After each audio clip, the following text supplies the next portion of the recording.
Imagine this. Your HOA tries to shut down the very security patrol that keeps your neighborhood safe. But here's the twist they never saw coming. Ma'am, you need to calm I down own the right now. private I won't get security into firm they Zen. depend on. I will not And when they calm came down. after You have me, no right they to had be no here. idea they were about to spark a showdown they You couldn't have no win. jurisdiction here, officer. For This months, is a federal my matter. neighborhood basked in an eerie yet comforting Ma'am, peace. with all due respect, Silent this is an patrol active cars crime drifted scene. like shadows across our streets, headlights cutting through the darkness like blades. Each night, the hum of their engines whispered reassurance, a reminder that unseen guardians stood between us and chaos. Residents slept without fear, wrapped in the blanket of safety they hardly realized existed. Porch lights flickered off earlier than before, doors clicked shut with confidence, and families finally felt protected in a world that often felt anything but safe. The air was calmer, lighter, almost deceptively so, but peace is fragile. And where there is calm, there are always forces eager to shatter it. Behind closed doors, whispers began to stir, whispers that grew into murmurs. Murmurs that hardened into secret meetings. Meetings that carried the heavy scent of control, power, and arrogance. It wasn't the criminals who threatened our safety this time. It wasn't the reckless strangers from outside our gates. No, the storm was brewing from within our very walls. The HOA board, cloaked in authority and puffed up with self-importance, had decided they wanted change. Not the kind of change that improved lives. Not the kind of change that strengthened security. But change that put them squarely in charge. They saw my patrol as a symbol of independence, a power that did not answer to them. To them, my security cars weren't guardians. They were reminders that someone else, someone outside their circle, had influence. And influence was something they couldn't stand to share, so the whispers sharpened. They don't need to be here. They're intimidating. They make us look weak. What they didn't realize was how dangerously wrong they were. The patrol wasn't weakness, it was strength. It wasn't intimidation, it was protection. And without it, the neighborhood's safety would collapse like a house of cards. But arrogance blinds the power-hungry. The board wanted more than safety. They wanted control. Control over every rule, every regulation, every flicker of authority in this community. And they thought my patrol stood in their way. What they didn't know, what they couldn't know, was that their so-called obstacle wasn't some random outside company. The patrol they so desperately wanted to eliminate was mine. Built from my blood, my sweat, my vision, every guard they dismissed was an extension of my own will. Every car they wanted off the street bore the emblem of my creation. The HOA thought they were plotting against an outsider. They thought they were flexing muscles against a faceless business. But the truth was darker, sharper, far more dangerous for them, because I was no outsider. I was their neighbor, their quiet ally, their silent protector, and soon I would be their reckoning. Little did they know. Their whispers were not the seeds of control, they were the sparks of a storm they could never contain. The monthly HOA meeting began like any other, papers shuffling, pens clicking, residents murmuring in the background. But the air felt heavy, charged, as if something was about to erupt. And then it happened. The HOA president rose from his chair, adjusting his tie as if preparing for battle. His eyes swept across the room, cold and calculating, and when he finally spoke, his voice carried the weight of arrogance. From next month forward, he announced, letting the pause hang like a blade over the crowd, we will no longer allow private security patrols in this neighborhood. The words dropped like a bomb. Gasps erupted from every corner of the room. Mothers clutched their purses tighter. Fathers leaned forward in disbelief. A ripple of outrage spread through the crowd, the sound of whispers rising like static. Confusion painted every face. Anger tightened jaws.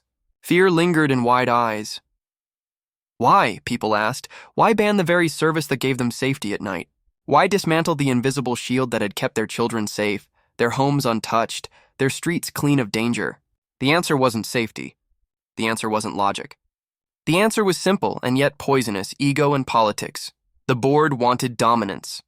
They wanted every rule, every restriction, every ounce of authority to trace back to them and them alone. My security patrol was a reminder that real safety, real authority, sometimes existed outside their grasp. And that was something their pride couldn't stomach. The president smirked as if expecting applause. Instead, the room simmered with unrest. Murmurs turned into sharp questions. Why would you take away our protection? What about the late-night prowlers we used to see? Do you even care about our families? The board shuffled their papers, dodging the storm of questions. Their excuses were laughable. They're too expensive. They make us look unwelcoming. They give the impression we're a high-crime area. Each excuse was weaker than the last. But still, the board held their ground, puffed up with pride, desperate to prove they ran the show. What they didn't realize was how reckless their hunger for power had become. In their blind attempt to flex authority, they were tearing apart the very fabric of safety that kept this community together. And while they reveled in their supposed victory, they overlooked a truth so critical, so devastating, that it would soon unravel everything they thought they controlled. Because the patrol they were trying to erase wasn't just some faceless company. It wasn't an outsider they could bully into submission. It wasn't a service they could cut off without consequences. No, it was me, my company, my people, my protection. The same board that thrived on power had just declared war, without even realizing they had already lost. And as the residents' outrage boiled, as the board congratulated themselves on their authority, I sat back in silence, waiting. Because soon, very soon, they would discover the one truth that would shatter their illusion of control. I sat quietly in the corner as the decree was read. Not a single person in the room knew the secret I carried. That private security patrol they wanted to ban, it wasn't just some random company. It was my company, founded, built, and owned by me.